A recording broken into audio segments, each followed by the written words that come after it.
is going to be the ratification of Oburu Oginga Odinga as the party leader now. But there's a question of the SG. Yes, failure to do that, as it removed the oomph from this NDC that, okay, fine, confirming Oburu Oginga, I think that was already predetermined.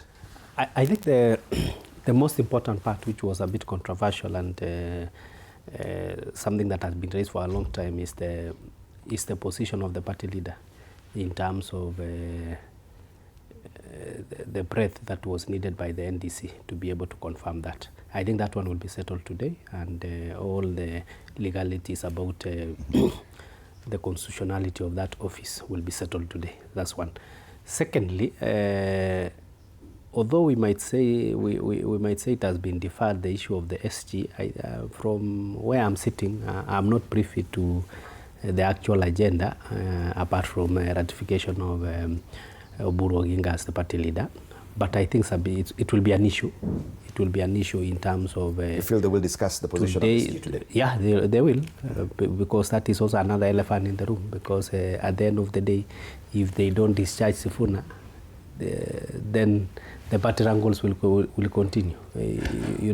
So do they want to still continue on that path, or they want to settle and feel that Sifuna is an antagonist? He needs to go and find his own way of surviving, and ODM goes as a unit.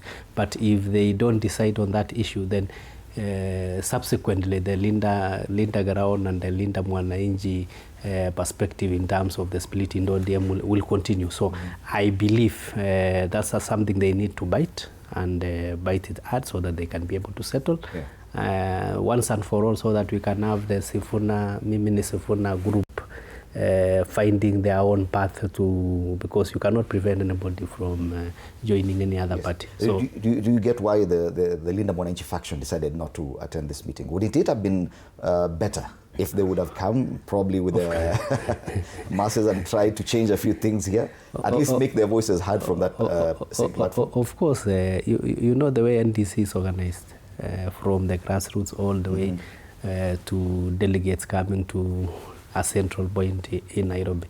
So the whole thing is already choreographed to a point whereby appearing there, I doubt whether you'll just go. You are just going like a goat going to visit a meeting of the VCs. You'll just be a minced meat. So I believe the Sifuna group, in their own way, made the right decision. And I think they should also, instead of continuing the wrangles, I think they should just exit and form their own group and continue. Because at the end of the day, we need a party that is homogeneous, and given that what is very crucial is to be able to engage with the UDA for purposes of forming broad-based. So you don't want to be engaged on purposes of forming broad-based for the 2027 elections. You don't feel like ODM, with a split ODM without the Sifuna faction is a weaker ODM, or that probably plays into your hands as UDA, as a coalition partner? Okay, on our part of UDA, basically, at the end of the day, we do our math, and our math is that to be able to get every region into our fold. So whichever dynamics will come, we shall be able to adapt. If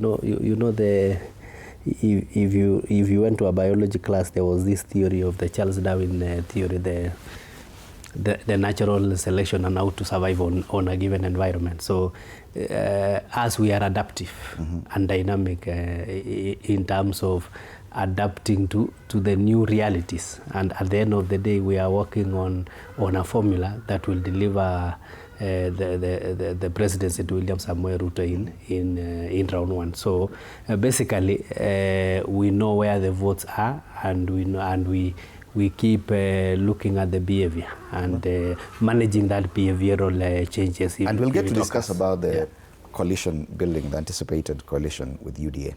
But if we go back in history and look at parties and the kind of decisive NDCs that we've seen, Kanwat Kasarani, when Saitoti came up and he had to say there come a time at some point. Some of these NDCs can get bigger than even the party leader at that point. Whatever decisions are made there are definitely make or break. Do you think this is one of those instances that some of the decisions that will go through today will change a lot? First of all, I needed to say this, that both meetings actually could hold the force of law, unfortunately. With the decisions made yesterday, it's possible for the Sifuna team to actually also make decisions, because it's still SG. Ratify the party, a new party leader, including making Babu and file it at ORPP.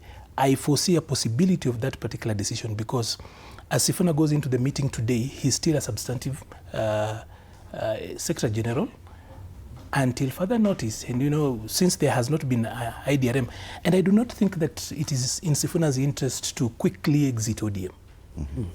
By the time Raila was actually going to Thika in the struggle for Ford Kenya, he had NDP in the pocket. So I do not think that for purposes of Sifuna consolidating whatever he needs, it will be in his interest to quickly exit. Okay. Because there is a group of people who are in ODM that are sympathetic to him. Yes. And if he quickly leaves, people will be like, you did not give it a fight. Arnold, allow me to cut you short.